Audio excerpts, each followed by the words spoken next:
Asosiy fanlardan o'tkaziladigan olimpiadalar mamlakatimizda yosh avlodni bilimli, barkamol qilib tarbiyalashga, ularning mahorat va iste'dodlarini yuzaga chiqarishi uchun keng imkoniyat sanaladi.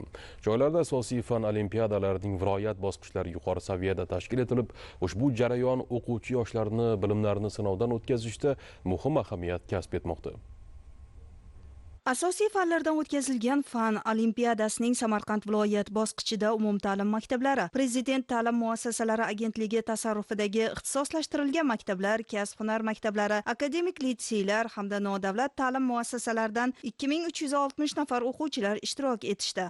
Hamda 9, 10, 11 sinflarda ta'lim olayotgan o'quvchilar 15 ta fanlar bo'yicha bilimlarini sinovdan o'tkazishdi. Olimpiada yakunlariga ko'ra 135 nafar o'quvchi g'oliblikni qo'lga kiritdi.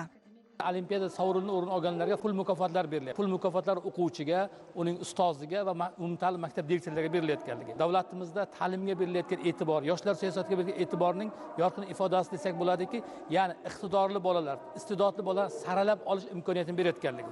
Bugun viloyat bosqichida qarib 135 nafar o'quvchi mana shu g'oliblikka erishdi. 9, 10, 11 sinflar tahsil olayotgan bolalar viloyatimizda 170 mingga yaqin o'quvchi bor.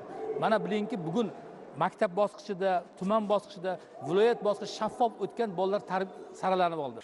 Olimpiadada g'olib bo'lgan o'quvchilar va ularning ustozlarini taqdirlash tadbiri chinakam bayramga aylanib ketdi. Keng jamoatchilik, ota-onalar, o'qituvchi va murabbiylar, yoshlar ishtirok etgan tadbirda olimpiada g'oliblariga diplom, sertifikat, esdalik sovg'alari hamda pul mukofotlari tantanali ravishda topshirildi. Samarqand shahridagi Prezident maktabi 9-sinf o'quvchisiman. Biologiya fanidan viloyat bosqichida 3-o'rinda va ingliz tili fanidan 2-o'rinda qo'lga kiritdim.